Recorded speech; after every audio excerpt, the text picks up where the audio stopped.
Assalamualaikum warahmatullahi wabarakatuh. Anak-anak kelas 5 SD Berlian, gimana kabarnya? Mudah-mudahan kalian selalu sehat dan dapat lindungan dari Allah SWT. Amin. Pada pembelajaran kali ini, Ustazah Nur akan menjelaskan tema 8, subtema 1 PP3, yaitu tentang keragaman suku bangsa di Indonesia. Sebelum kita masuk pada keragaman suku bangsa di Indonesia, kita akan belajar bagaimana cara menuliskan peristiwa yang terdapat dalam teks. Peristiwa dalam teks non-fiksi dapat ditemukan dengan membaca teks secara seksama. Urutan peristiwa dalam teks dapat diketahui dengan cara membaca teks secara berurutan dari awal hingga akhir teks.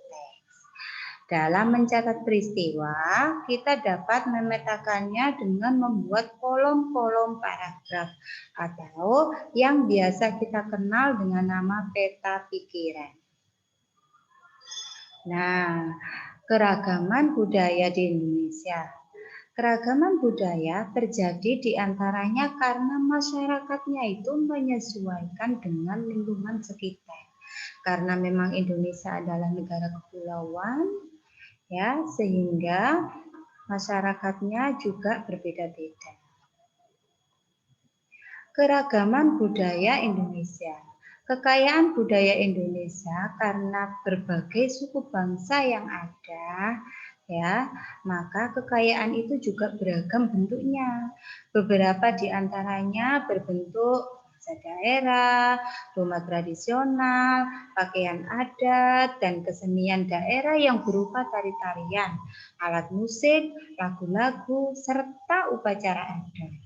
Semua budaya tersebut memiliki ciri khas tiap-tiap daerah. Nah, berikut contoh budaya daerah di Indonesia. Yang pertama adalah bahasa daerah. Setiap suku bangsa dalam berkomunikasi menggunakan bahasa daerah setempat. Dengan demikian, keragaman suku menghasilkan bahasa yang beragam. Namun, bila kita bertemu antar berbagai suku, maka bahasa yang kita gunakan adalah bahasa Indonesia, karena kita adalah orang Indonesia. Yang kedua, rumah adat. Hampir setiap suku bangsa mempunyai bentuk rumah sebagai tempat tinggalnya yang berbeda-beda. Namun, bangunan rumah setiap suku bangsa disesuaikan dengan kondisi alam. Misal, di daerah Kalimantan, di mana tempatnya itu gampang banjir, ada binatang buasnya, maka rumahnya juga berbentuk panggung. Ya, seperti itu. Karena tempatnya sering banjir atau sering ada binatang buas, maka rumahnya dalam bentuk panggung. Namun, pada daerah-daerah dataran rendah, nah, rumahnya tidak dalam bentuk panggung karena mereka tidak pernah banjir dan lain-lain. Yang ketiga, pakaian adat. Pakaian adat tradisional Indonesia merupakan salah satu kekayaan budaya yang dimiliki negara Indonesia. Pakaian adat di Indonesia memiliki ciri-ciri khusus dalam pembuatannya atau dalam mengenakannya. Yang keempat, kesenian daerah. Kesenian daerah di wilayah Indonesia sangat beragam. Setiap suku bangsa memiliki kesenian khas terdiri atas tari-tarian, lagu daerah, ataupun alat musik yang digunakan. Nah, ini adalah contoh keragaman yang ada di Indonesia. Pulau Sumatera. Pulau Sumatera terdapat suku Aceh, Batak, Toba, Nias, Karang. Nah, untuk rumah adatnya, rumah gadang, rumah bolon, dan lain-lain. Nah, ini di Jawa. Di Jawa ada suku Sunda. Yang ada di Jawa Barat itu ya suku Betawi, suku Baduy, suku Jawa yang kita ini sekarang ini, nah suku Tengger. Nah, rumah adat untuk di Jawa, rumah adat Baduy, Joglo, Kesepuhan. Tarinya untuk tari Jawa yaitu tari jaipong, tari serimpi, serta tari merah. Ini adalah bagian kecil dari suku, rumah adat, dan kesenian daerah. Untuk di Kalimantan juga seperti itu. Sukunya ada suku Ngaju, Dayak, Banjar, Lawangan, Bulungan. Rumah adatnya rumah panjang, rumah betang, rumah banjar, dan rumah langit. Ya. Untuk kesenian daerahnya juga gitu. Tari seri kuning, tari cepin, tari gong. Nah, ini di Pulau Sulawesi.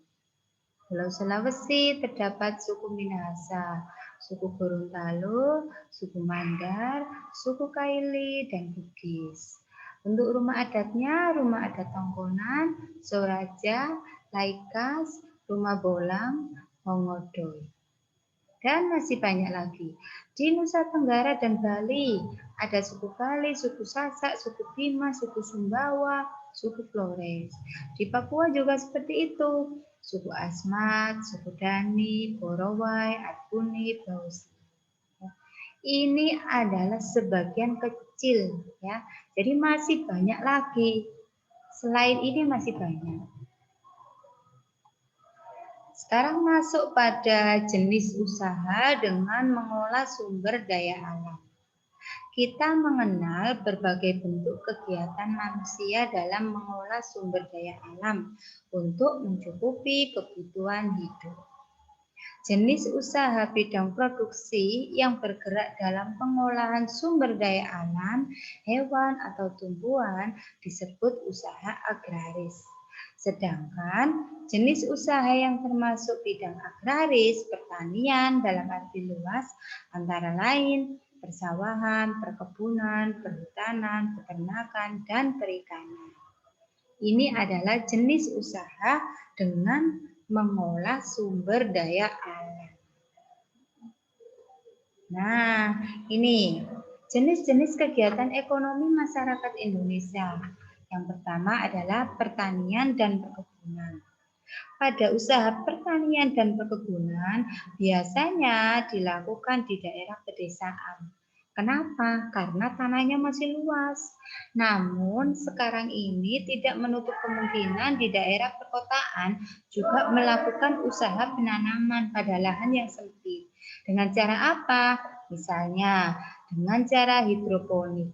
Hidroponik yaitu penanaman dengan media air. Atau dengan cara vertikultur, yaitu cara bercocok tanam dengan menempatkan media tanah dalam wadah yang disusun secara vertikal. Nah, tanah pertanian di Indonesia biasa ditanami dengan sayur mayur, buah-buahan, ataupun palawija. Sedangkan untuk lahan pertanian juga dimanfaatkan untuk lahan perkebunan. Ya, antara lain kita menanam apa? Yaitu cengkeh, teh, karet, coklat, tembakau, kopi, kelapa sawit, dan lain-lain. Itu untuk pertanian dan perkebunan. Sedangkan untuk peternakan, pada gambar kedua ini adalah peternakan. Usaha di bidang peternakan juga membutuhkan lahan yang luas. Hewan-hewan yang biasa kita ternak di sini antara lain sapi, kambing, domba, itik, dan ayam. Selain itu, ada juga yang melakukan peternakan ulat sutra. Kepompong ulat sutra dapat menghasilkan serat bahan baku yang berupa kain sutra.